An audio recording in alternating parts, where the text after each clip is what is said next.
Thank you very much. We'll start by signing three very important bills. And Will, would you discuss them, please? Yes, sir. This is H.R. 2808. This is the Homebuyers Privacy Protection Act. The congressman here was the lead sponsor, so I think maybe he John Rose, yes. Say more about it than I John, can. please. Well, it's difficult for Americans to buy a home, particularly after the last 4 years, sir. But with the president's signature today, we're going to make it easy for people to buy a home without getting hassled. For years, their private personal information has been bought and sold in the open market, resulting in them getting innumerable phone calls and text messages. But with your signature today, we're going to put an end to that so that when Americans try to realize the American dream of owning a home, they're able to do so without being harassed. Good job. Good. It's a great honor, John.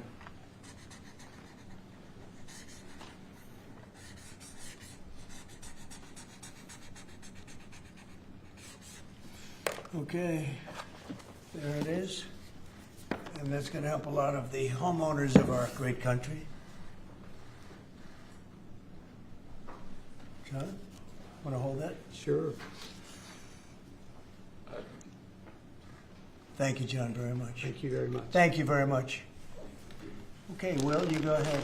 And I want to leave you with this gift from a constituent back in Tennessee. Oh, I could use that at night. It's an American flag. That's very nice. I like that. Thank you, Mr. President. Thank you very much. That's very nice. Next, we have a number of executive orders for your attention, sir. Okay. From 1789 until 1947, our nation won some of its greatest military victories under the direction of a Secretary of War operating within a Department of War. Today, with this executive order, you will authorize the current Secretary of Defense and the current Department of Defense to once again embrace this great lineage and once again be named the Secretary of War and the Department of War. So this is something we thought long and hard about. We've been talking about it for months, Pete and I, and Dan. When Dan came into the fold, by the way, a great general. He headed up the, I wouldn't call it an attack. I'd almost call that one maybe even more than an attack. What he did with Iran, you saw the success of that operation. It was perfect. In fact, this was sent to me by the great company that makes that particular B-2 bomber, and it was flawless. It was actually flawless. They flew for 37 hours back and forth, and there wasn't a bolt that was out of condition. There wasn't an engine failure. There was no problem. It was a perfect attack, and it knocked out any possible nuclear capability for Iran, which nobody wanted to see, and we weren't going to put up with. So great job, Dan. And we've been talking about this Department of War. So we won the First World War. We won the Second World War. We won everything before that and in between. And then we decided to go woke, and we changed the name to Department of Defense. So we're going Department of War. And I'd like to ask our Secretary of War to say a few words. Pete Hegseth. I think it's a much more appropriate name, especially in light of where the world is right now. We have the strongest military in the world. We have the greatest equipment in the world. We have the greatest manufacturers of equipment by far. There's nobody to even compete. And you see that with this and so many other things. The Patriots are the best. Every element of the military, we make the best by far. So, Pete, I'd like to ask you and maybe Dan Raisin-Cane to say a few words, please. Mr. President, thank you. After winning a war for independence in 1789, George Washington established the War Department, and Henry Knox was his first Secretary of War. And this country won every major war after that, to include World War I and World War II. Total victory, Mr. President, as you said. Then 150 years after that, we changed the name after World War II from the Department of War to the Department of Defense in 1947.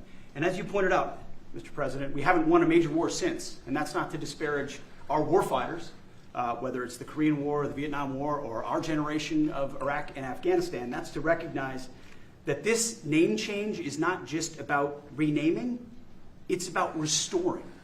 Words matter. It's restoring, as you've guided us to, Mr. President, restoring the warrior ethos, restoring victory and clarity as an end state, restoring intentionality to the use of force.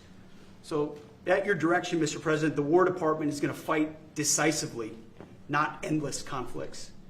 It's going to fight to win, not to lose. We're going to go on offense, not just on defense. Maximum lethality, not tepid legality. Violent effect, not politically correct. We're going to raise up warriors, not just defenders. So this War Department, Mr. President, just like America, is back. Thank you for your leadership and your clarity. We're going to set the tone for this country. America first, peace through strength, brought to you by the War Department. We're back. All right, thank you very much. Very well stated, and really it has to do with winning. We should have won every war. We could have won every war, but we really chose to be very politically correct or wokey, and we just fight forever. And then we, win. We wouldn't lose really. We just fight to sort of tie. We never wanted to win wars that. Every one of them we would have won easily with just a couple of little changes or a couple of little edicts. I was told that ISIS would take 5 years to win.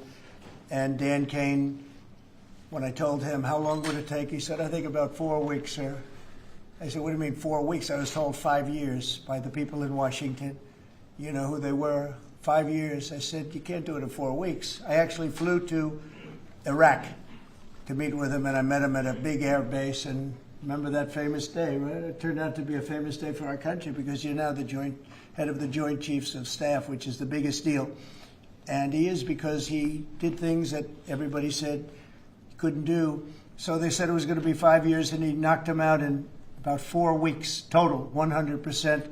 We took over, and ISIS was gone, and pretty amazing.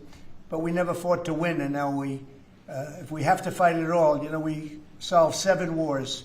We have the one that I thought was going to be probably one of the easier ones, and that's with President Putin and Ukraine.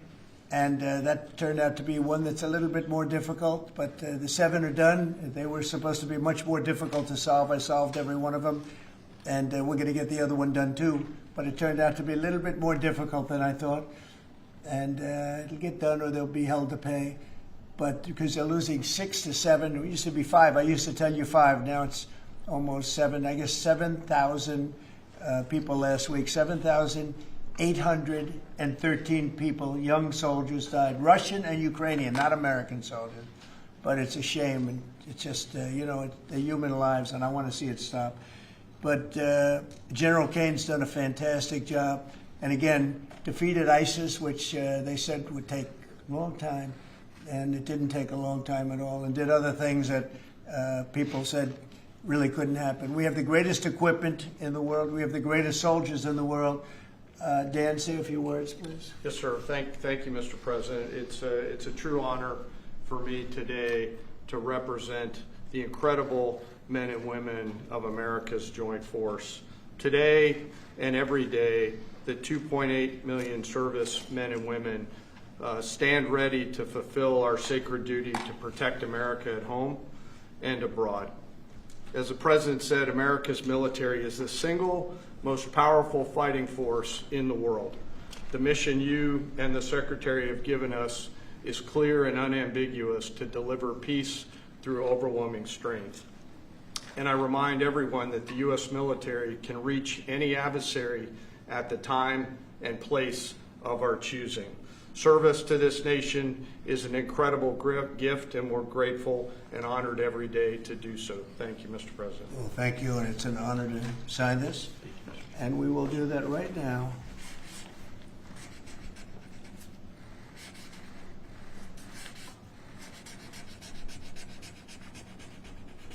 I think that's a big one, I'll be honest.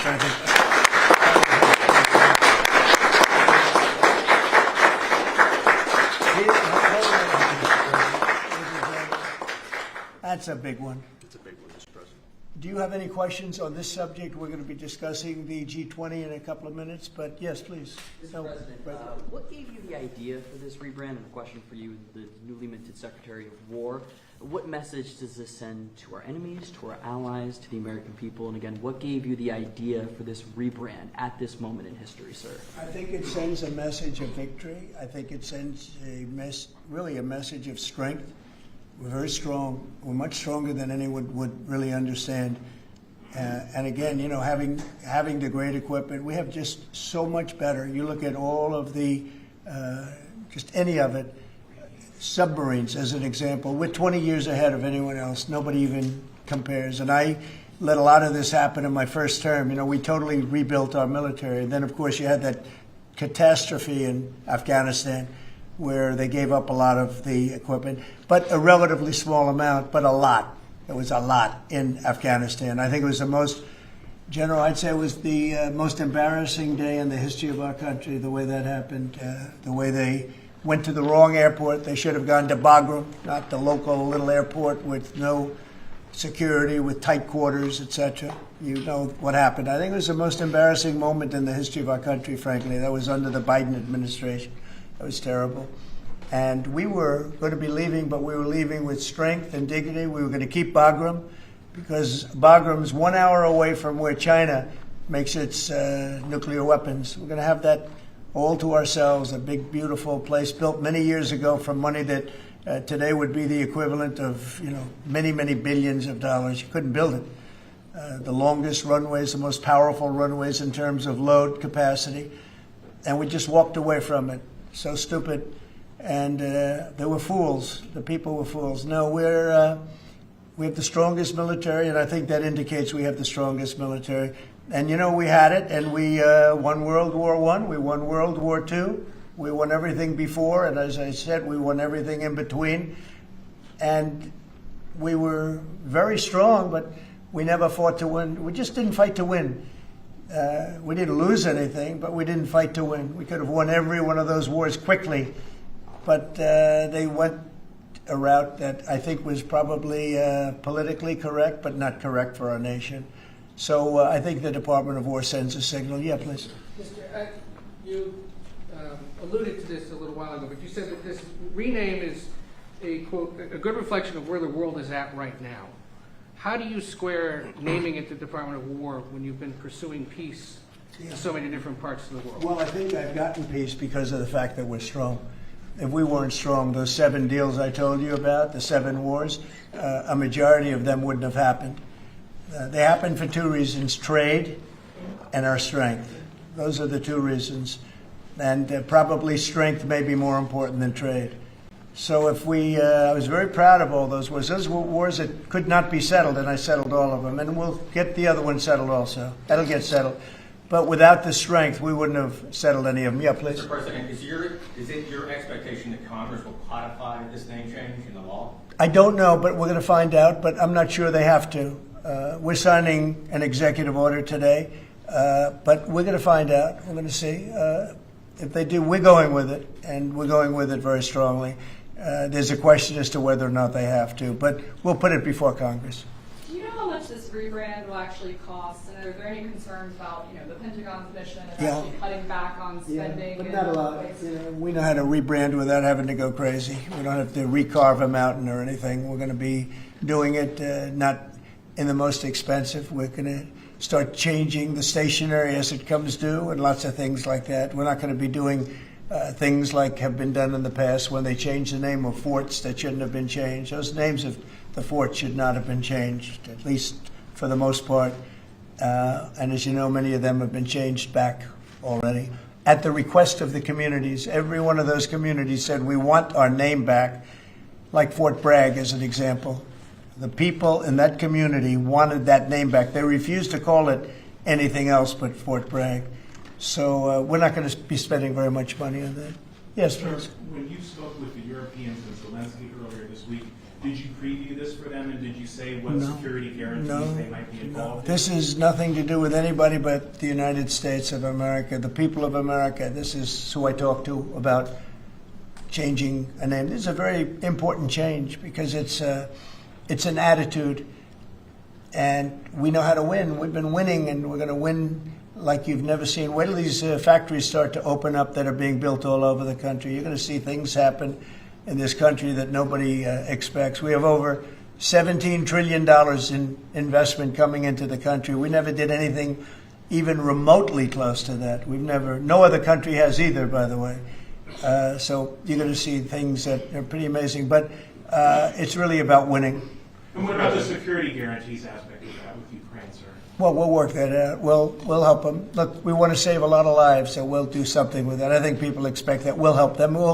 Europe will be first in by far, and they want to be first in. They want to see it end. Europe wants to see it end, and it'll end. It'll end all of a sudden. It's going to come together. You watch. Yeah. Did you want something right? Right here. Yeah, behind you, please. Yes. Yes, sir. You haven't been shy about taking bold, decisive, offensive action to protect American values. Strikes in Iran, strikes this past Tuesday on the positively ID'd Tren de Aragua narco-terrorists. Is that going to be a critical function of the Department of War? It depends on the individual instance. You know, we don't want drugs coming in from Venezuela or anybody else or any place else, and we'll be tough on that. We don't want human trafficking. We don't want to see people coming in where they open their prisons from all over the world and they dump their prisoners into our country, which is what they did in the Biden administration, where they took insane asylums and places that held people that were seriously mentally ill, mentally incompetent, mentally dangerous, and they dumped those people into our country, and we're trying to get them out now. What they've done, what the Democrats and Biden have done to this country will go down in infamy. What they have done to our country, and especially that, you know, they created the worst inflation we've ever had. That's nothing compared to what they did with the people in our country right now. And we're getting them out, and it's not easy when you have the liberal judges destroying our country. But we've won them all. We've won it all, ultimately won it all. Hard process. It should be easy, and we know who it is. We know exactly who we're looking for. We had 11,000 murderers dropped into our country. We've gotten a lot of them out. Or in some cases, they're so dangerous, we were afraid to get them out because they'd come back in.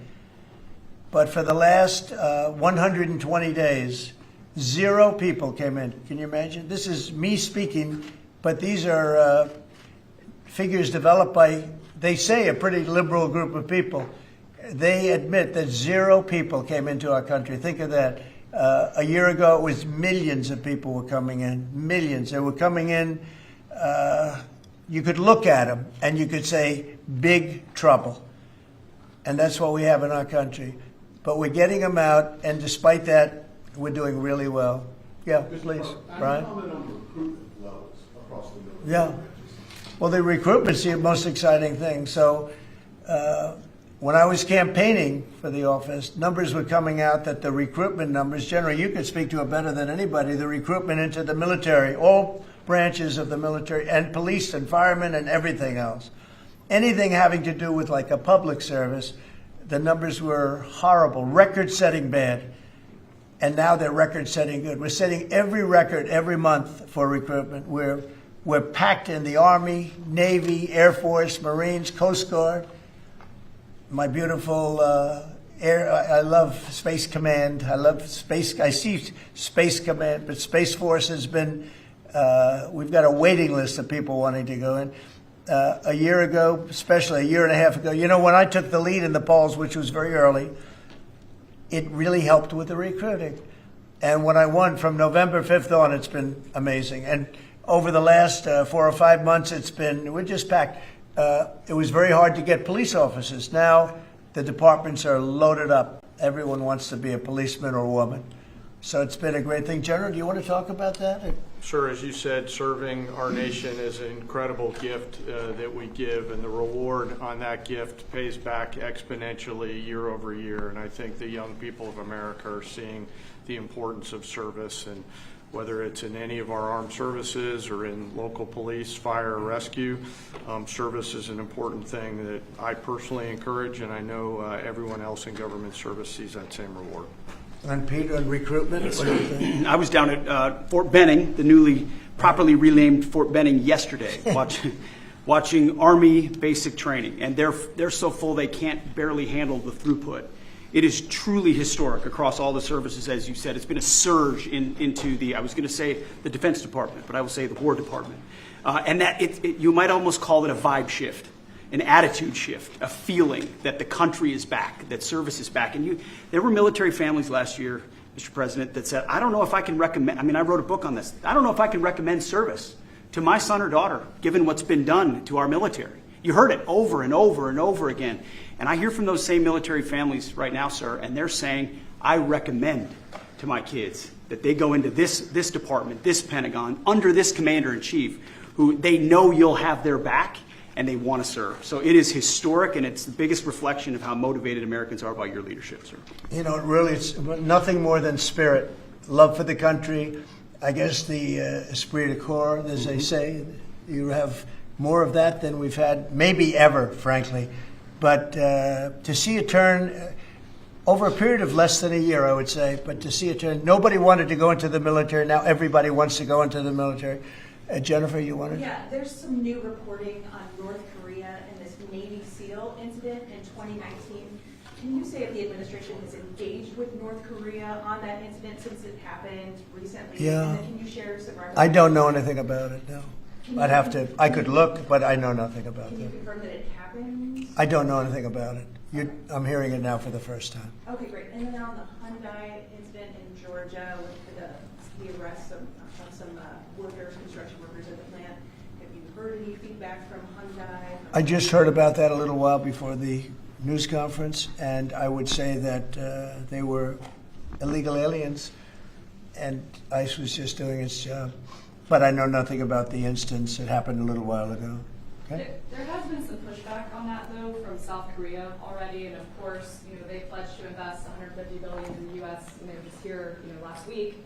Are you concerned? Well, and they have the right to sell cars and things in our country. It's not like a one-sided deal. Are you concerned at all about, your immigration agenda potentially clashing with these economic goals? Well, we want to get along with other countries, and we want to have a great, stable workforce. And we had, as I understand it, a lot of illegal aliens, some not the best of people, but we had a lot of illegal aliens working there. So, look, they're doing their job. That's what they have to do. These are people that came through with Biden. They came through illegally. They came into our country, so we have to do our job. Mr. President, the now Department of War has been involved in the crime cleanup in D.C. You tasked Congress with proposing and passing a crime bill. What are some things that you would really like to see codified in that crime bill? Well, I think one of the things is the cashless bail. It's killing it. When that came out, the first time, that's when you saw the real big crime start to happen. Cashless bail, what a disaster that is. You murder somebody, you don't have to put up bail, and you go out in the street and you murder somebody else. That's what's happened. It happens so often. And that's one of the things. And other of the things you're reading about, it's a standard, but just a certain toughness. I have to say, one of the elements of fascination for people over the last period of time has been what's happened to D.C. So we've gone from one of the most dangerous cities in our country to what they call a safe city. It's a totally safe city. In fact, I set up dinner in Washington, D.C. next week. I wouldn't have done that, to be honest. I would have had an obligation not to do it before I came into office, or even at the very beginning when things were so corrupt and so dangerous out on the streets. So Washington, D.C. has had virtually no crime. We even have a mayor that's admitting to it, and she's a liberal Democrat, in all fairness. She's a person that hasn't gotten exactly along with Republicans over the years. And she said she's never seen anything like it. So Washington, D.C. is a totally safe city. We have virtually no crime. It's gone from the most unsafe city in the United States, almost, just about, to one of the safest cities, maybe the safest city in the United States. That's a tremendous compliment to our military, what we did. The National Guard's done a fantastic job. Yeah, please. Mr. President, can I ask about Florida real quick? Florida House Speaker Daniel Perez was at the White House yesterday as part of a leadership summit. Yes. And I understand you met with him separately. Mr. President, what did you two talk about? And also, did you explore him running for Florida Attorney General? I didn't. We didn't talk about that, but he's done a fantastic job. He's respected all over the country, really. He's a leader, and he's done just a fantastic job. We didn't discuss anything having to do with his future. I'm sure he'd be very good at that. My second question, Alligator Alcatraz, sticking with Florida, a major ruling appeals court blocked the federal judge's order to close it, and if you remain open for now, your reaction? I think they've done a fantastic job in building it, the governor and everybody else that's been involved. It's an incredible facility. It's housing people for usually a very short period of time before they get brought back to their countries. As you know, we focus on criminals before we focus on anybody else, and we're taking thousands and thousands of criminals out every month out of our country, some of them murderers.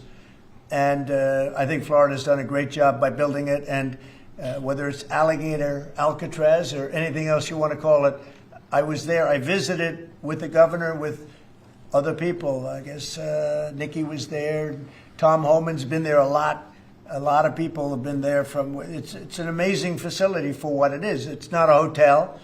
It's not supposed to be a hotel, but they've done a great job with it, and I'm very happy with the judge's decision. You also mentioned Venezuela. I want to ask one more follow-up question on that.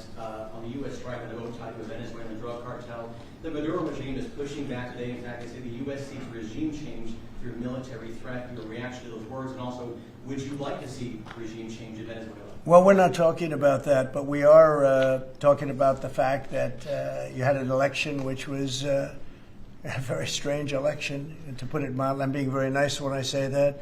I can only say that billions of dollars of drugs are pouring into our country from Venezuela.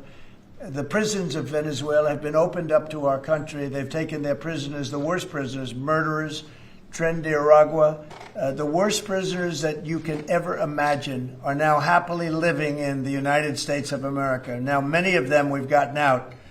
It's not easy to get them out because of the liberal system that we're working with in many cases, not in all cases. But millions and millions of dollars and billions of dollars of drugs are pouring out of Venezuela and other countries. Look, China, what they're doing with fentanyl is a terrible thing. It comes through Canada and it comes through Mexico, but a lot of it's coming through Venezuela. Venezuela's been a very bad actor, and we understand that. And when you look at that boat, you see the bags of whatever it is there. Those bags what those bags represent? Hundreds of thousands of dead people in the United States. That's what they represent. Yeah, please. Mr. President, your reaction to the jobs report this morning? Well, I'm going to talk about that in a minute. We have our great people here, so I'll talk that in a minute. Let's talk about this. We'll give a couple of because these two people want to get to work on the Department of War.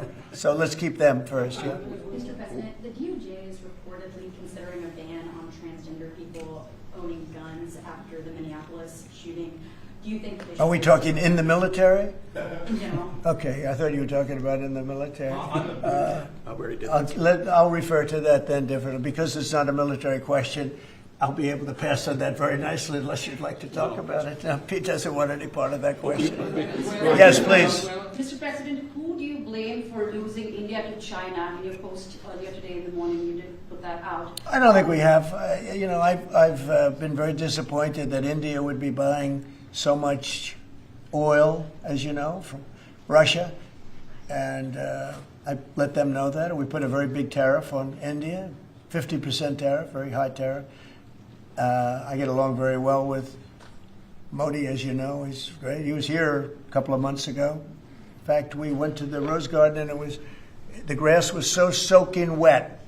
It was such a terrible place to have a news conference. I said, well, let's use a beautiful white stone emblematic of the White House, okay? And it's been very well received. But we had a news conference on the grass. That was my last news conference I had on the grass because everybody sunk in. You probably sunk in. Every reporter out there, they ruined their shoes. We made that change. It's been a really well-received change. Yeah, please, go ahead. On Venezuela. You've sent F-35s down to Puerto Rico. You've sent naval vessels into the Caribbean. You're concerned about drugs being illegally sent into the United States. How do you describe this buildup, this situation? Well, I just think it's strong. We're strong on drugs. We don't want drugs killing our people. I believe we lost 300,000. You know, they always say 95, 100,000. I believe they've been saying that for 20 years. I believe we lost 300,000 people last year. I know families that lost their son. Those families will never be the same. I know a family lost a daughter, a beautiful daughter. In fact, it was like she took something that she thought was like a minor deal, and it turned out to be riddled out with fentanyl. The size of the head of a pin. and you're dead.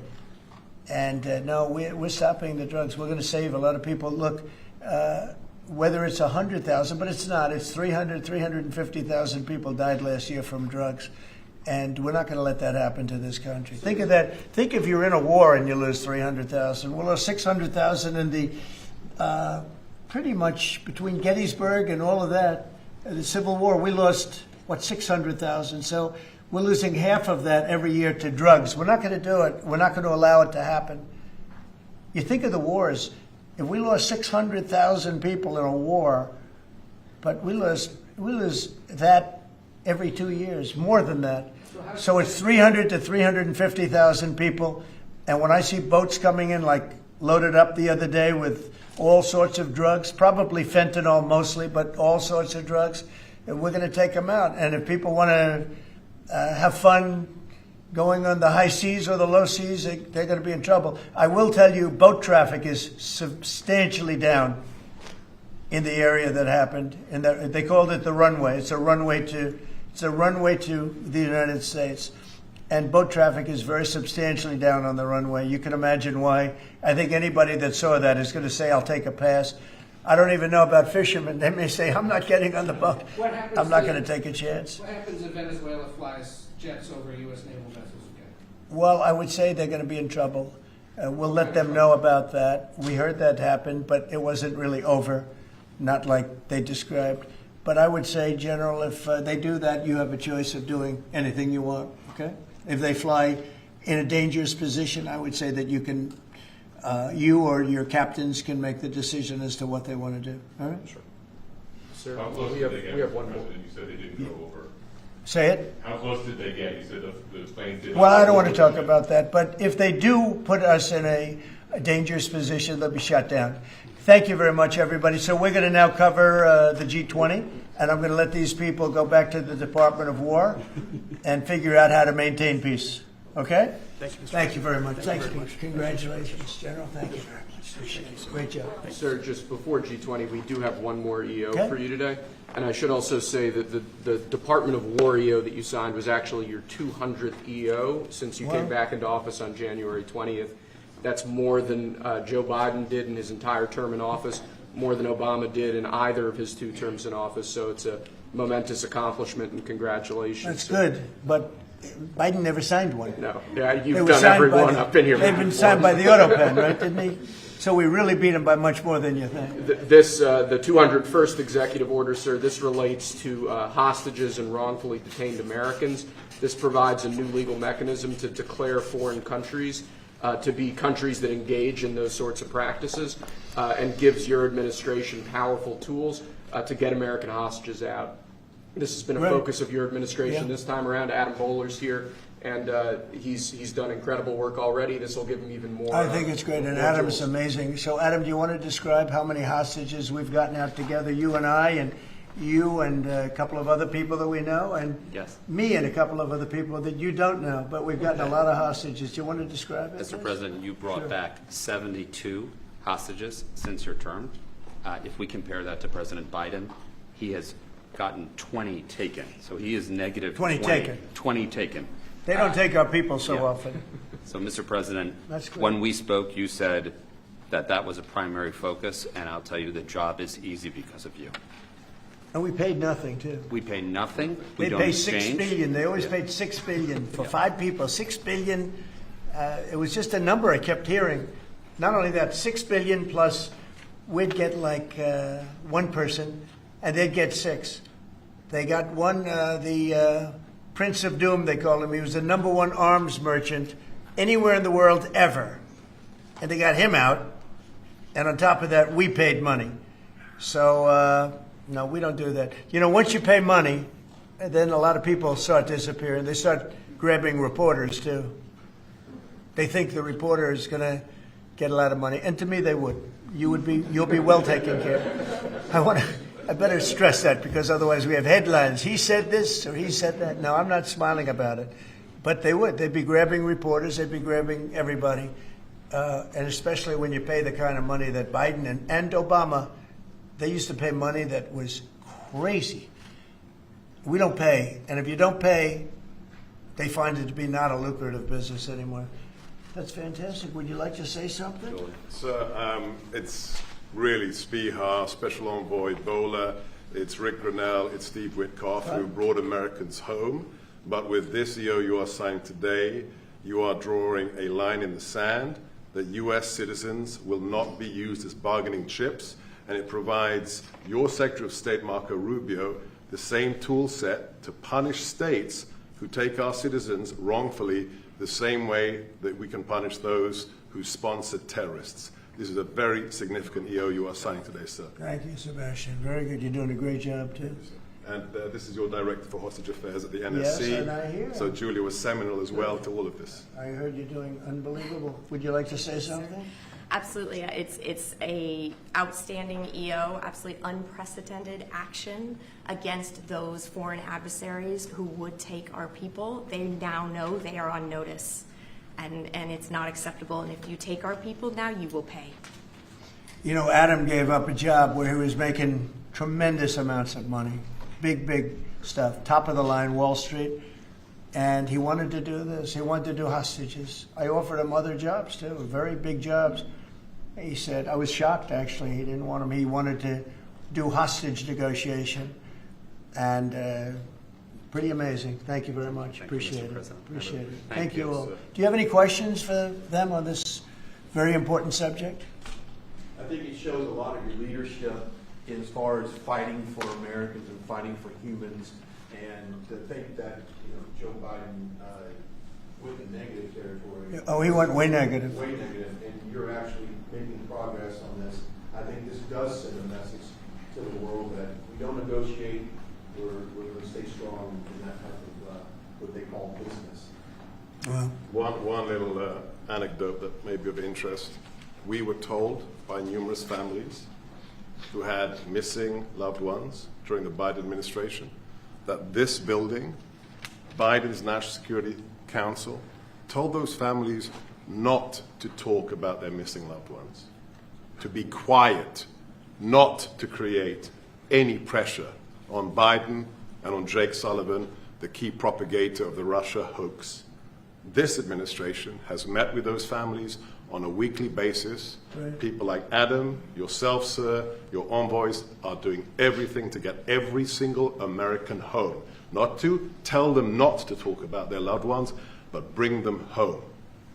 Well, you know, I can tell you one story that was amazing. A few weeks ago, very little written about it, but there should have been. But it was a very nice gesture. The head of Belarus, who's a very respected man, strong person, strong leader, he released 16 hostages. John Cole, a lawyer who works for me, great lawyer actually, one of the greatest lawyers. But John Cole was over there, and he heard that they had hostages. And you know about this. 16 people he released. And I just want to thank the head of Belarus. But while John was over there, they had, I believe, another 1,400 hostages. Now, not from us, from places all over the world. And just pretty tough place, in all fairness. But they had 1,400. And I believe they're going to be releasing a lot of those 1,400. They're not... I think very few, if any. We got pretty much ours back, and we didn't pay anything. But I very much gave my respects to the leader of the country. Was again, he's a very strong man, but he's got 1,400 or 1,500 or a large number, and we're talking about releasing them. Some are political, I guess. A lot of them are political. And looks like they're going to be released at some point in the pretty near future. So it's a great thing. They have to respect your country. If they respect you and they respect your country, they release it. If they don't, then you have to pay $6 billion. I mean, $6 billion. Can you imagine that, paying $6 billion? Kind of related, but not really. But could you comment on Tina Peters, who's been locked up behind bars from Colorado defending the election? I think you put out a truth a couple days ago about it. We have a wonderful woman who was an election official, and she saw cheating in Colorado, and she viewed it as horrible, and she said, what's going on here? And she went to the machine, and She tried to open to find out whether or not it was cheating, and they went to her and they said, "Did you touch this machine?" "Yes." And they arrested her. They arrested her instead of the people that did the cheating. It's a state charge, so it's hard to do anything with, but we're gonna do something. What they did in Colorado, look, Colorado just went to all mail-in voting. That means they cheat. That's why they lost, that's one of the reasons, but that's a big reason why they just lost the whole Space Command situation that is going to Alabama. But when you have mail-in voting, you have nothing but cheating. But this woman is a real patriot, and they put her in jail for a long time. She's 72 years old, 73 years old, and she wanted to find out. She didn't do anything. She touched the machine. She looked at the machine. She's trying to find out what was going on. And they went and arrested her for doing that. And it was supposed to be the other way around. I'm glad you brought that up. They should let her go. Let her out. Thank you. Yeah, please. This isn't really a subject that's talked a lot about, Mr. President, but what about your team's strategy has made them so effective getting a record amount of these hostages, many of whom have been forgotten about home? I think they respect us. I think they respect us. They know we're not going to pay. Adam is a great negotiator. Steve Witkoff is a great negotiator. Seb is a great negotiator. They're all smart people. They're a little bit natural negotiators. Some people aren't good negotiators. There's nothing you can do about it. And they're afraid of you, sir. Yes. Yeah, well, maybe. I don't know. I hope so, or whatever. We have the best. I'd like to say respect, but whatever it takes. Yeah. I actually say whatever it takes. But we've gotten a lot of people out, and we'll continue. We don't have too many in. How many are you working on right now? There's not a lot left. We got most of our people out. We got them mostly back. Mr. President, do you have an update on the negotiations to release the rest of the hostages in Gaza? We're in very deep negotiation with Hamas. We said, let them all out right now, let them all out, and much better things will happen for them. But if you don't let them all out, it's going to be a tough situation. It's going to be nasty.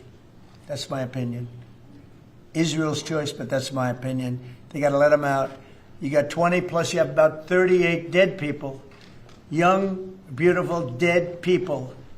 And I'll tell you, the parents want them every bit as much, almost more, than as if their son or daughter were alive. But you have many dead people that are coming out as part of the deal. It's 20 people, but I think of the 20, there could be some that have recently died, is what I'm hearing. I hope that's wrong.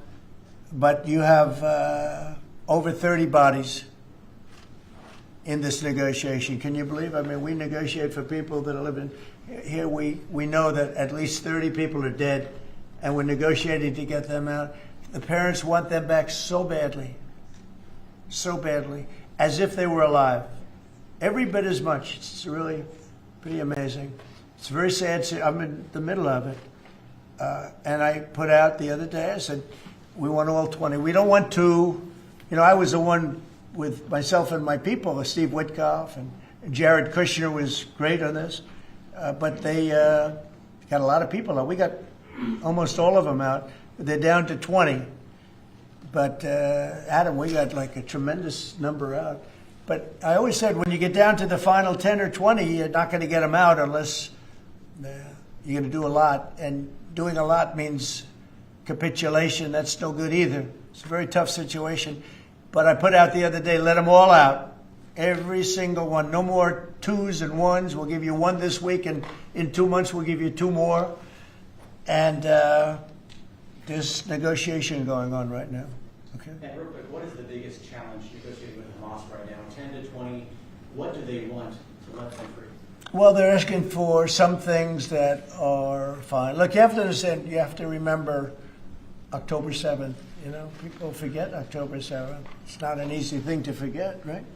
But people forget, or they maybe purposely forget October 7th. So, you have to put that into the equation very strongly. It's amazing. Some people even deny it. They deny it. They're crazy. But I've seen tape that's as violent as anything that you can imagine. Many of you have seen those same tapes. So you have to put that into the equation too. So it's not an easy situation. It's a tough one. But there are 20 people, maybe a little less, but there are 20 people that we want out. We want the bodies of these parents. They are. I've never seen anything like it. The level of love that they have. They want their children back. And I see demonstrations, big demonstrations in Israel about the hostages, not about the war, about the hostages, which puts Israel in a tough position because it's tough to prosecute a war when you have people they want the 20 people back. They just want them back very badly, and everything that goes with it. So it's very sad. Thank you very much. We're going to talk now about the G20. I figured we could wrap 2 or 3 up. The last time I took a day off, everybody said bad things happened to me. You know that, Seb? I took 1 day off. I didn't take it off. I was working. In fact, I was here. But I didn't do a news conference, and they said bad things happened to the president. That's why they're fake news, Mr. President. It's fake news. If you look, Biden, he had a press conference. He missed it for about a year, right? About a year. And I never saw any stories like that about him. He didn't have, and when he had one, they'd ask him, "What flavor ice cream do you like?" He'd say vanilla. How many times have they asked him that question? What's your favorite ice cream, sir? Vanilla. Okay, that's enough. Thank you, ladies and gentlemen. They don't have to go through this, but we all have a good time. I only do it for one reason. I think it's good for the country. And we are very transparent. There's never been transparency like we have. There's nothing to hide. So thank you very much on this, Will. Great job. Thank you, Appreciate it. Appreciate it. So we're going to talk about Florida, the great state of Florida now, because it's going to be a very exciting thing to host the G20. And as we celebrate our nation's 250th anniversary next year, the United States will have the honor of hosting exactly that, the G20 summit right here in America for the first time in nearly 20 years. This afternoon, I'm thrilled to announce that the 2026 G20 conference, which will be, I could read off the countries that we're talking about, but you know who they are, I think. Does anybody want me to list them specifically? Jennifer, you're okay? Okay, but will be held in one of our country's greatest cities, beautiful Miami, Florida, where we have the mayor with us, Mayor Suarez. And I want to thank Francis for being here. I thought he might be in this office. He almost got there. It was a couple of votes. Right? A couple of votes. It's not as easy as they think, right? As it looks. It's not that easy. But he's an amazing guy, very popular in Florida.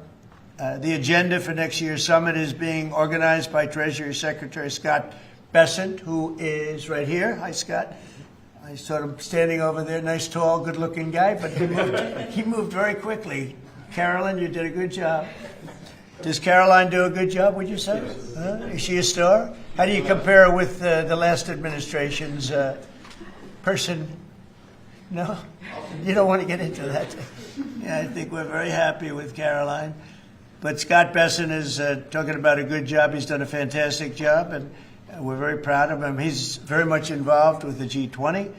And the NEC director, Kevin Hassett, is truly a talented guy.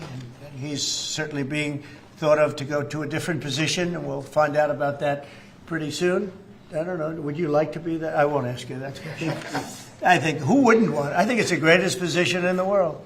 You come out, you make a speech, and then you go away for 30 days or 40 days. And you come out, make another speech, the market goes up or down depending on what you want to say.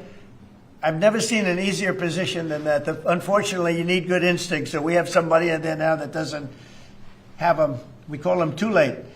But it will focus on unleashing economic prosperity by eliminating the burdensome regulations, unlocking affordable energy, and pioneering new technologies. And it's going to be very important. The United States is already leading by example, and America is the hottest country anywhere on earth. We have more being built under construction now than they think anybody that they've ever seen. I mean, literally, some of these places are just really unbelievable what they're building, the size. If you spent $50 million on a shopping center someplace, it's a big building, pretty big building. But when you spend $50 billion on essentially a building, a building has gone up for $50 billion. They're going to be building their own electricity. and many of them have been given permits already to go, and they're starting construction. Some have started construction quite a while ago, and very early in the administration. We let them do that. You know, we have a grid that's obviously an old grid. It's been around for a long time. You could never handle the kind of numbers that you're talking about in terms of electricity, and we're letting them build their own plants. They build their own plants with their structures. So they build their structure, they build their buildings, and they build an electric producing plant with it, like Con Edison in New York that I grew up with, and like others that make electricity. They make it for New York. These plants will make it for their building, for AI. Then you have a lot of the car plants going up. Most of them won't need that kind of electricity, but they have the right to do that also. So we're allowing companies to build electric plants. They become, essentially, Scott, I guess they become utilities, right? If you think about it. And it's very exciting. We're going to end up with more electricity than China, and it's going to be built at no cost to us. And I'm telling them, build more than you need, and you'll sell it back into the grid. So they'll be able to sell it back into the grid on top of everything else at no cost to the American taxpayer. It's very exciting. And frankly, if we didn't do that, we wouldn't be leading with AI. We wouldn't be probably even doing any AI. It would be 20 years to get an approval. So they're building massive amounts of electricity as we speak. We've eliminated $5 trillion worth of federal regulations, another big thing since I took office. And if you remember the first term, we took out more regulation than any other president in history times. You could add the top 4, and they wouldn't come anywhere close to what we were. That's one of the reasons we had such the most successful 4 years of any president economically, and this is blowing it away. I think this will blow it away. When these plants start to even getting close to opening, I think you're going to see numbers that we've not seen before. And we've increased oil production by more than 300 barrels a day. That's a lot. Blue-collar wages are rising at the fastest rate in 60 years, and trillions of dollars of investment is pouring into the USA. It's going to be over $17 trillion very shortly, and nobody ever thought a thing like that was possible. What made it possible were, number one, they were happy with November 5th. They were happy with the election. And number two, the tariffs are bringing countries in. I mean, it's so vital to our country. It's before the courts now, and I hope we're going to do very well. We had 4 great opinions just come out, as you know, from judges. In a couple of cases, there were Obama-appointed judges that felt they had to do what was right for the country. So I respect that greatly. I respect them for doing it. But we have very strong opinions, and it'll end up going to the Supreme Court. And it's just vital for the country. Vital, absolutely. We're at a level that we've never thought we'd be at, and it's because of the tariffs. Countries are pouring into our country because of you avoid tariffs if you build here. If you don't build here, you pay a lot of money. But if you build here, so what people are doing is they're coming in, they're building here. No different than what other countries have done to us.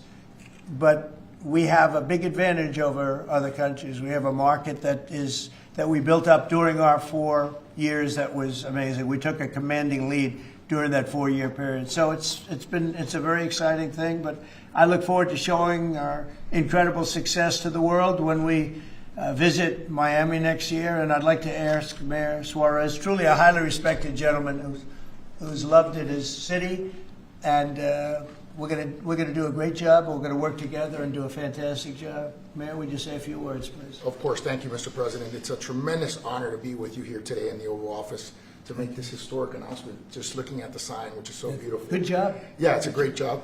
As you know, Mr. President, you were elected by double digits. You were the first Republican president over 30 years to win Miami-Dade County. And you did it because you followed through on your promises. And in Miami, what we're doing is we are following through on those promises as well. We've kept taxes low. We've kept people safe. We've leaned into innovation. We've grown 150% in the last 10 years. We've created one of the most intriguing ecosystems in the world. And this decision is not only generationally important for the city, but it puts the city on the map as one of the truly great global cities. So on behalf of all of the workers of Miami, those that work in the hospitality industry, I know you own many hospitality assets and properties, all of the small business owners who are going to benefit economically from having the G20 in Miami.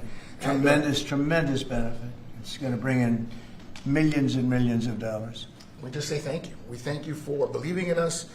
We thank you for highlighting our city in a time where we have the lowest homeless rate in 11 years. We're on the precipice of having the lowest homicide rate in history, and with the lowest taxes. So we're following your America First agenda, and we're creating success in, Miami's the greatest city in the world, we believe. Thank you, Mayor. We'll see you down there. We'll see you down there before then, but we'll see you down there. Scott, would you like to say a few words? Yes, sir.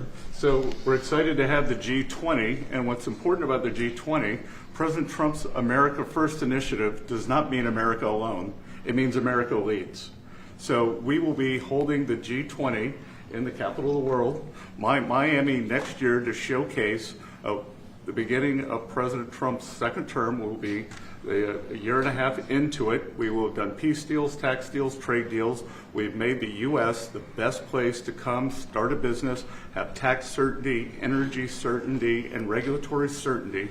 And it's going to be an exciting event.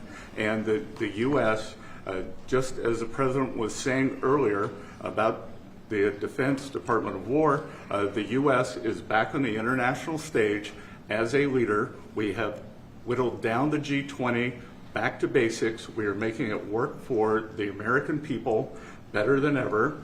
We have the G20 had become basically the G100 this past year. So it will be a concentrated group in Miami seeing the best America has to offer with American leadership, thanks to President Trump. Thank you very much. Great job, and a great job you're doing. Kevin, would you like to say a few words? Sure. Mr. President, I think this G20 meeting, where the world leaders will come to the great city of Miami, is going to be viewed as one of the most important meetings in global history, because what's going to happen is the golden age is going to be documented so well in the data by next summer that you're going to have one of the best speeches written for you that you've ever seen, because we're just going to be talking about the accomplishments of the next year. I think so. A lot of these plants are going to be open by then. Yeah, exactly. And a lot of jobs are coming in like I think we've never seen before. It's going to be great. Monica, would you like to say something? Thank you, Mr. President. We're so looking forward to having the United States of America host the G20 in Miami in December of next year. And we're also looking forward to having this as a showcase of American strength, vision, innovation, and power under your bold leadership, Mr. President. It is going to be the G20 in the Trumpian golden age. Thank you very much. Any questions on the G20? G20. You just said a moment ago that you were very complimentary of Kevin's work, and I was just wondering if he's your man Of Kevin? Yes. No, I am very complimentary. I think he's fantastic. And for the Fed, he's your man. I didn't say that. I said he's fantastic, but no. I sort of know who I'm going to pick, but no, I didn't say anybody in particular. But Kevin is certainly one of the three. They say four, but probably three. That he's a highly respected person. He's great. He's great. He believes in low interest rates, and we all do. But sometimes you have to raise them to stop inflation. We had the worst inflation, I guess, essentially that we've ever had in the Biden administration, and it really hurt people. Costs are way down. Our energy costs are way down. And, when energy comes down, everything comes down. And we brought down the price of groceries and specifically the price of eggs. You remember that first week when you were screaming about eggs? I said, I know nothing about them. I just got here. That's Biden's problem. But we got the cost of eggs down to really low numbers. So we brought costs down for people. And, it's something I said. And the Democrats have this false narrative. They say, costs went up. They just say things that it's just like incredible. If you look at energy, I think you're going to be at $2 a gallon with cars very shortly. $2. It was $4, $5 under the Democrats. It's like a massive tax cut. And speaking of tax cuts, we gave you the largest tax cut in history in the bill that we just approved. The largest tax cut in history. And there'll be no tax on tips, no tax on Social Security, no tax on overtime. One of the big things you get is you buy a car and you borrow money to buy the car, you're allowed to deduct your interest, which, Scott, has never happened before. Rich people like to talk about deductions. Middle income, they never gave them deductions. I got them one of the best deductions, an interest deduction.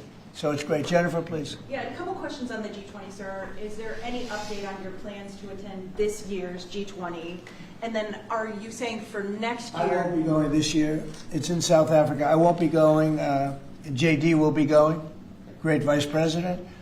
and he looks forward to it. But no, I won't be going to that. And then on the guests for 2026, are you saying it'll just be exclusively the 19 countries, the 2 blocks? There won't be any? No, we're going to invite other countries as observers. They call them observers, but they'll have something to say. But we're going to invite Poland.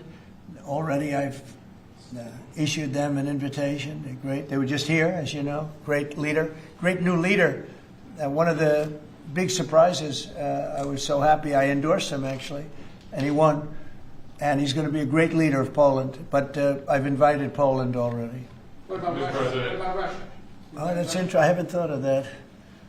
No, I haven't thought of that. That's an interesting question. I'm going to think about that for a little while. Mr. President, you just mentioned that the tax cut bill. Why the rebrand from One Big Beautiful Bill? Oh, I just save words. I said the bill. It's one big. I actually call it the great. I actually call it the great big beautiful bill. But it's a lot of words. Is that how you want Republicans to kind of talk about it? When I just want them to say what's in it. It's an incredible bill for the middle class, for the working person. You know, we are a party of the working. It used to be the opposite. The Democrats were for the working people, and the Republicans were supposedly for the rich. The Republican Party's taken in millions of people, and the Democrats have lost millions of people. They've gone crazy. Honestly, I think they're crazy. What's happened to them, I don't know. They suffer major Trump derangement syndrome, and it's turned out to be actually a disease, but it's a disease of weak people and stupid people, because all we do is we cut taxes, we create great policy. Their policy is so terrible. They refuse to acknowledge, as an example I see today, it's a big debate again, the women, they don't want men playing in their sports. They don't want it. The Democrats want men to play in women's sports. I saw the great governor, we have Governor Youngkin, talking about it today, that the woman who's running against our Republican candidate, who's excellent, is like so much into the, men being able to use women's bathrooms. Okay, what's that all about? Men playing in women's sports, wants open borders. Again, once they want, actually, after what we've gone through with millions, I think 25 million people came in from prisons, from mental institutions, drug dealers, drug addicts. They're pouring into, they poured in, now we have none coming in. The border's been sealed for a long time, actually almost since I got into office. Remember when the Democrats said we need legislation? I didn't have any legislation. I said close the borders. And now the borders for the last 4 months, not one person has been allowed to come into this country illegally, not one. Done by people that would normally like to see you look bad. Those are the numbers. So it's been an amazing job. Yeah, please. Mr. President, this is going to be a major event and a major meeting for South Florida, for you, for Mayor Suarez. I know this is not until next year in Miami, but do preparations begin today? And if so, what is being done? They've already begun. We first had to deconflict our Basel with the dates, and so we have already started doing that. And so thanks to the president's team. He started a long time ago, actually. If you knew him, he was working on this long before this press conference. Yes, sir. It's in good shape. Going to be great. Mr. President, we learned this morning that we've lost 78,000 manufacturing jobs this year. How do you explain it? Well, one thing we have is, we have the interest rates are too high. That was, a matter of the Fed. But the other thing is, so many different elements aren't included yet. And one of the things we've learned, and we learned that the hard way, watching over the last few months, are the corrections that people have been making. They'll say you're losing jobs, and then they'll say, by the way, we have a correction a month later of, 100,000 jobs are missing. They actually had a correction once of 850,000 jobs. But I'll let Kevin just speak about that a little bit, because I heard him speaking about it this morning. I thought he did very well. Please. Well, thank you very much, sir. Well, I think that if you look at the indicators, there's capital spending boom, industrial production at an all-time high. The Atlanta Fed says GDP now is north of 3%. And so all the indicators are saying that things are really strong. And what we've also seen is that Goldman Sachs put out a study yesterday that said that the August number tends to be really messed up because of seasonal adjustment things, and they tend to be revised way up. And so I think if they were revised up, which has happened on average over the last 15 years by about 60,000, then everything else would make sense. But right now we're puzzled about the BLS numbers and looking forward for new leadership there to make it so that the numbers are more reliable. And again, we're building, they've started building all of these factories and plants, including car factories. Car factories are coming back. We lost more than 50% of our car production over the years. And I think we're going to get all of it back. It's coming back in really rapidly. Really, we're building a lot of car plants. Indiana, places that you don't think of it so much are taking, but also Detroit, lots of places it's coming in where I think we're going to get everything. We've lost it over a period of 40 years, and I think we're going to get it all back in a very short period of time. And big ones, big plants, incredible plants that were never going to come back. Without the tariffs, they wouldn't have come back.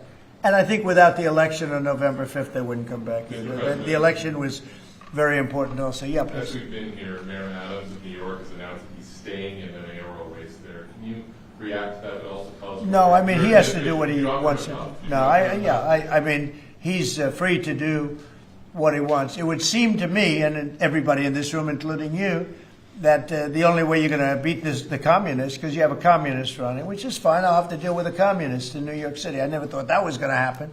This is something I didn't think was going to happen, Scott.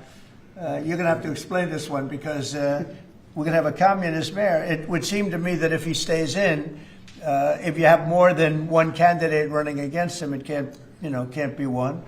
If you have one candidate, if he's the right candidate, I would say that Cuomo might have a chance of winning if it was a one-on-one. If it's not one-on-one, it's going to be a hard race. And we'll get used to a communist, and he's going to have to go through the White House and get approvals for everything. And we're going to make sure that New York is not hurt. We want to make sure that New York is cherished and taken care of. And so I didn't know he was running or not running. But you didn't offer him an ambassador? No, I didn't do that. No, I wouldn't do that. It's nothing wrong with doing it, but I didn't do that. You asked for the G20. We understand that it'll be held at Doral. Yes, it's going to be at Doral, yeah. You considered that with the G7 last time you decided against it. Why go forward with it now? Well, I think that everybody wants it there because it's right next to the airport. It's the best location. It's beautiful, beautiful everything. They actually requested that it be there because locationally it's the best. And we will not make any money on it. We're doing a deal where it's not going to be money. There's no money in it. I just want it to go well. And it's going to be, each country will have its own building. I think it'll be really a beautiful thing. And Doral's been very, very successful, one of the most successful properties in the country. And, frankly, it's the problem is in December, that's the biggest month in Florida. So using it for, you can't get a room in Florida in December, January, et cetera, that area. And that's the time we're talking about. So from that standpoint, it's not good, but we want to make sure it's good. I think Doral would be the best location. And again, they'll have their own buildings. It'll be incredible for them. And being like 10 minutes, less than 10 minutes from the airport, and it's a big airport, international, all of the planes will be able to land, go right into their quarters. So I think it'll work out very well. Earlier on your Fed answer, sir, you said that you're looking at maybe 3 candidates. Or 3 candidates. Should we interpret that you like Secretary Bessent in his current role? Well, I like him too, but I had him as a 4th. I had 4. You were talking about 4. Now I'm talking about 3. He told me I'm not leaving. He wants to be doing, and if he was leaving, he would certainly be one of the people I'd want it. But I asked him specifically. I could ask him right now, would you rather stay where you are as Treasury, or would you rather go to the... Sir, I'm the only person on the planet who does not want the job. Okay. He really told me, he said, I love what I'm doing. Should we assume I wouldn't want to really take him because he is doing a great job. Are the top 3 still then Mr. Waller? I am looking at Kevin also, and I'm looking at, I would say you could say those are the top 3. Good job.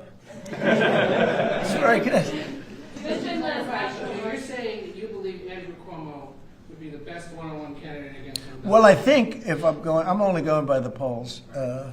It's not an endorsement or anything. It just seems that he's second. And what you do to win is you take the guy who's second and you hopefully add 1 and 2. But maybe if the 1 isn't getting out, then he's not getting out. And that's okay. I think the mayor's a very nice person. I helped him. He was got caught up in a scam by the Biden administration, what they did. So I helped him out a little bit, but I would understand why he doesn't do it. I do think this. I think if you have more than one candidate, we've got ourselves a communist mayor in New York. And I don't like communist mayors. I don't like them. Yeah. You passed one big beautiful bill, sir. 5 months, all these slew of events next week. World Cup, G20, all America 250. Given this, what's your economic outlook for the year 2026? How much growth do you think is reasonable for us to expect economically next year? Well, I heard, and we were on a very downward path with Biden, and I heard that the most we could do was 1% GDP, and now I'm hearing 3.2% and 3.5% and all. And our big year won't be really next year. I think it'll be the year after, because when these plants start opening up, it takes a period of time to build them. We're going to have tremendous job growth. It's unprecedented. We have unprecedented in history. There's never been anything like it, because we're going to have more than $17 trillion invested. There's never been anything like that. If we did $1 trillion in 1 year, and this is 6 months, 7 months, because we really focused on it over the last 6 months. But we're going to be doing. Nobody's ever seen numbers like this. When this stuff starts opening up, our country's being rebuilt. And by the way, Washington, D.C. is being rebuilt. In addition to the fact that we have a safe city now, and our National Guard was fantastic and worked with the mayor, worked with everybody, we're also doing a refurbishing of Washington. We're going to redo some of the roads, the surfaces. We're going to redo the medians. We're going to take the broken tiles off the tunnels and put brand new tiles up. And we're going to regrass all the parks. They're going to be regrassed by people that build world-class golf courses, and not necessarily people that work for me, because I don't care about that. I just want to, I'm very good at grass. Grass has a life, just like you have a life, right? It has a life. Well, this grass has been up longer than, it's like 4 lives, okay? That's why there's a lot of areas where there's just no grass. But we're going to regrass all of the parks. We're going to, in a year from now, you won't even recognize it. Graffiti's gone, the tents are gone, the medians falling into the roads are gone, the potholes will be gone, the marble's going to be polished and beautiful.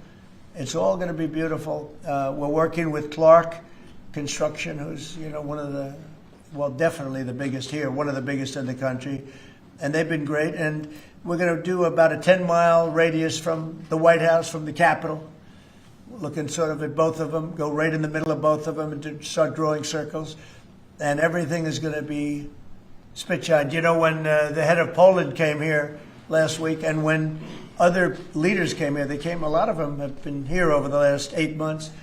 I said, what do you think? And they said that we're a little surprised at the look, the filth on the road. Now it's much better. We've got it much better, but we have to do some construction things. I mean, you have medians that are all broken and rotted and rusty and disgusting. And they're all going to be changed. You're going to have a very different look. You're going to have the look of prosperity, not the look of poverty. But the big thing right now, initially, is we have no crime in Washington. We literally have no crime. They said it's down 87%. It's not down 87%. It's down like 100%. We have almost no crime. People are going to restaurants that wouldn't have even thought about it.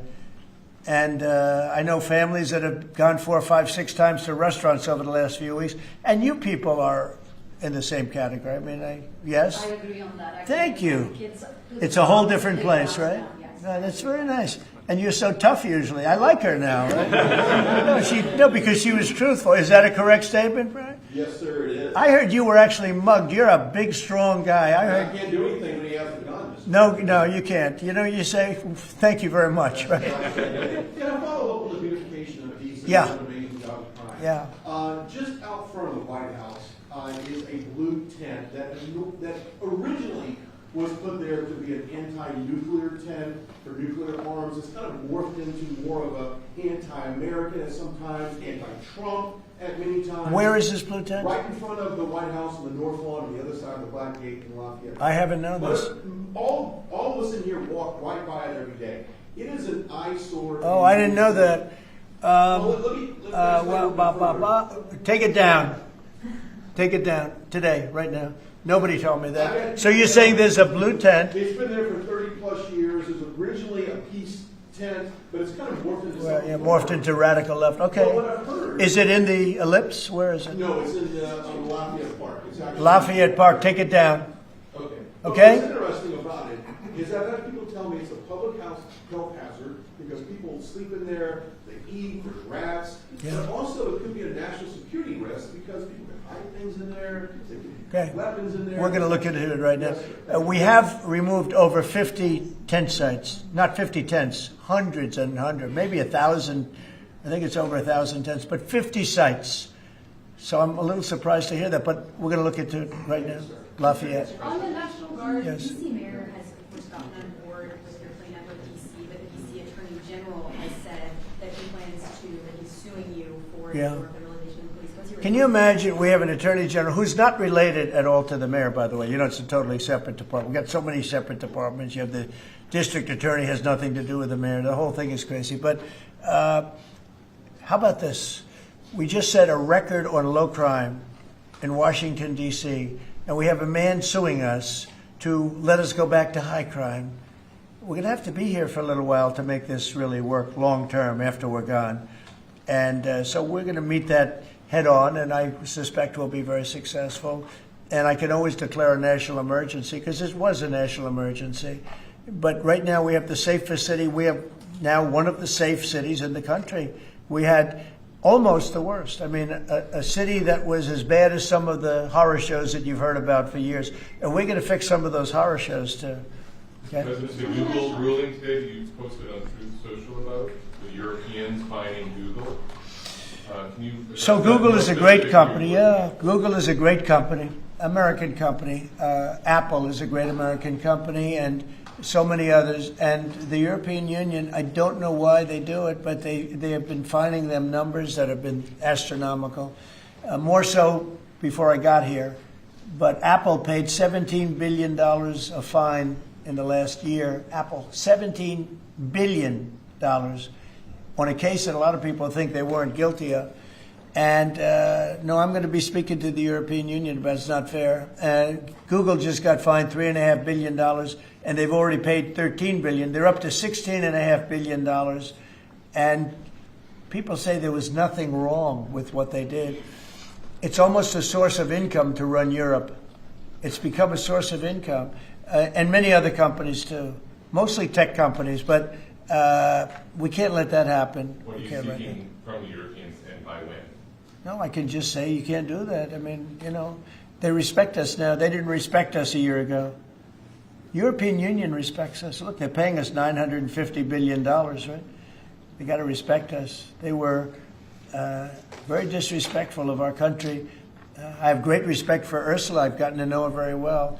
And I just don't think it's fair that they're taxing, and really it's almost become like a tax. It's become so regular. And I've gone to lawyers and I've asked them, what do you think? They said, they didn't do anything wrong. We can't do that. It's not fair. And it's interesting. I don't hear that about China, and I don't hear that about other places. I hear it about the European Union. We were talking about it last night. I think we had a gathering. That was the highest IQ group of people I think any room has ever had last night, you know? It was about as high as you can have. All the tech geniuses were there. They love their computers. They would tell me more about chips that I want to know. Did this come up last night? Yeah, it did. It did come up. A couple of companies said that they were taxed by the European Union. It's interesting. They weren't complaining about, in that regard, China. They weren't complaining about other places. It's the European Union, and they have. Apple was again forced to pay $17 billion last year. So I think we're going to change that around. It's just not fair. We don't want that to happen to our companies. And you know, if somebody does that, we should be doing it to them. They've got to pay. Let them pay us. But you just can't do that to our companies. Yes. Was Elon Musk invited to the dinner last night? I wanted to go back to the G20 real quick in Miami. You know South Florida very well. Many cities are being considered for the G20. Was this a hard decision, or did Miami just stand out to you? It wasn't a hard, really. I mean, look, it's got the weather. We're in December, so it's, you know, cold in some places, and that's beautiful too. Cold weather's nice. It's all nice, you know, depending on the city. But no, Miami really wanted it. The mayor really wanted it. The people down there really wanted it. You might just address that for a second, Mr. Mayor. Yeah, as I said, I mean, a conference of this kind does two things. Number one is it puts us on the global map with the great global cities, and I think that's something that we've been trying to achieve for a generation. And I think number two, it's a tremendous boom for your economy. I mean, as the president knows, he has, multiple hospitality assets, and the working people of Miami, the small business owners, are going to benefit tremendously from the economic impact of a conference like this in our city. So it's an image thing, but it's also benefiting working people in our community. Do you think Xi and Putin will attend the G20? They're members. That's an interesting question. I'd love them to if they want to. I mean, they can, as observers. They'd be observers, so I'm not sure they want to be an observer. Sir, if they want to, another we can certainly Florida- talk. Can I ask you another Florida question? The vaccine mandates that were rolled back for school children.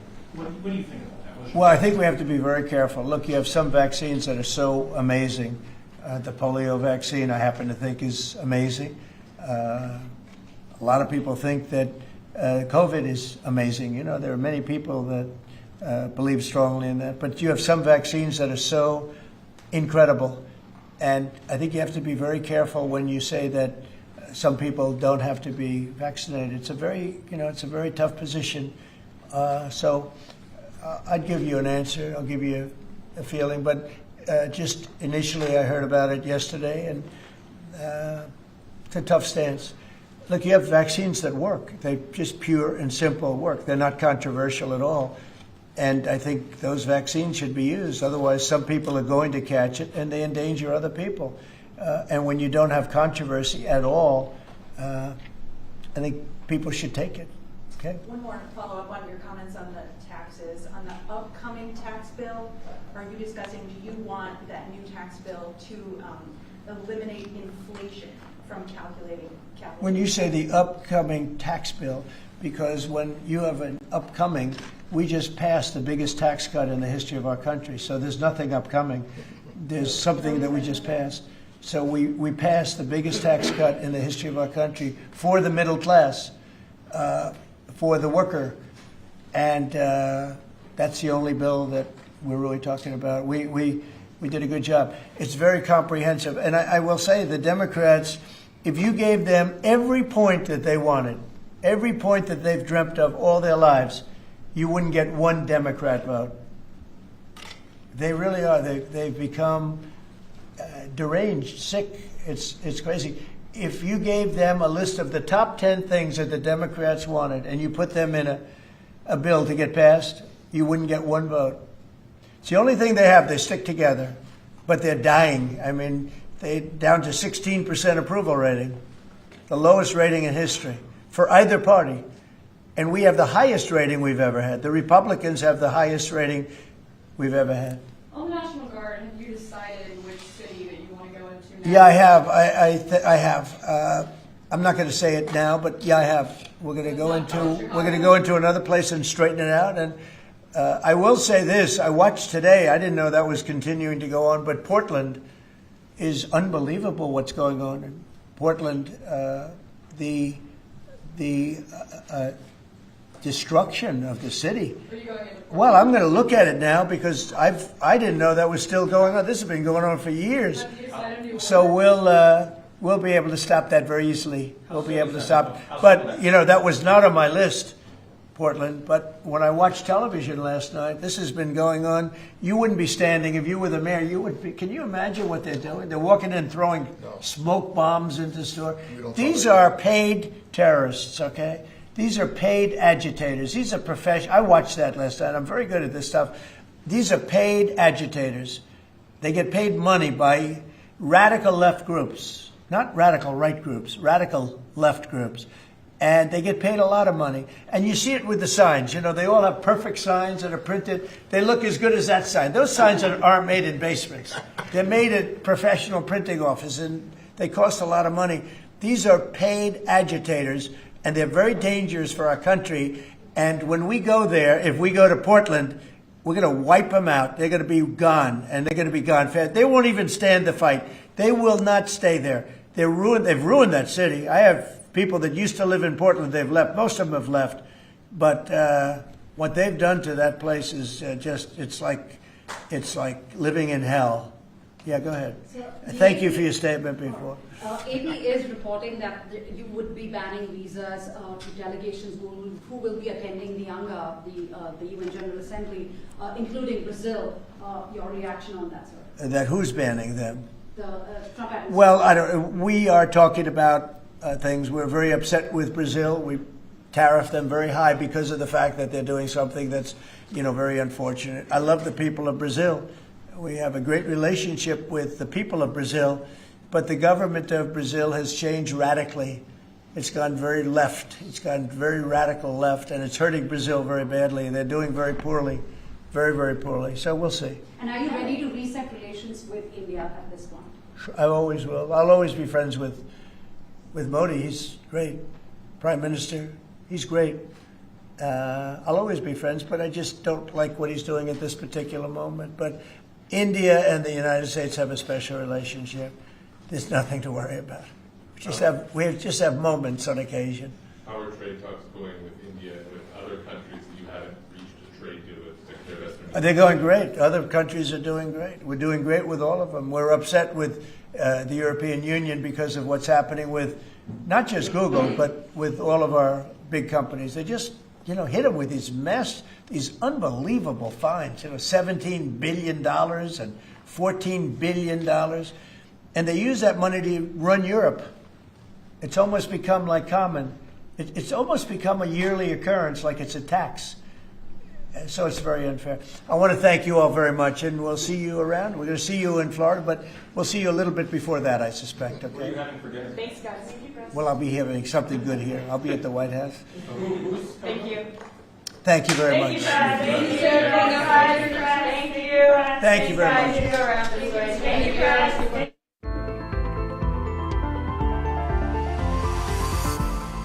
Hi, I'm Faith Pinot from LA Times Studios in Washington, D.C. Here's some of today's top headlines from the Los Angeles Times. Angelenos are bracing for a traffic nightmare ahead of this weekend, when the 405 freeway through the Sepulveda Pass will see partial closures as a long-planned repaving project gets underway. According to Terry Castleman, Caltrans says motorists will be limited to 3 lanes in each direction, and they're encouraging drivers to take alternate routes or use public transportation. The work will cover more than 10 miles between Van Nuys and Westwood. The work includes repaving 2 lanes each way, upgrading guardrails, and replacing signage. The nearly $150 million project is expected to wrap up by early 2029. In total, Southern Californians are looking at 25 weekend closures to restore 92 miles of one of LA's busiest commuter routes. And in other news, President Trump hosted top tech leaders at the White House Thursday night, including Meta's Mark Zuckerberg and Apple's Tim Cook, to discuss AI investments in the U.S. At the dinner, Trump promised the tech giants easier access to energy and permits to power the costly data centers. Meanwhile, Zuckerberg told Trump that Meta plans to invest at least $600 billion by 2028, while Cook pledged an additional $100 billion in domestic manufacturing, thanking the president for policies that could help shield the company from tariffs. Other executives, including Sam Altman and Bill Gates, highlighted plans to expand AI infrastructure in the U.S., backing Trump's push to lower regulations and boost domestic investment. The dinner reflected Trump's deepening ties to Silicon Valley, as corporate giants commit billions to maintain America's edge in emerging technology. That's it for now. To read these stories and more, be sure to subscribe to the LA Times.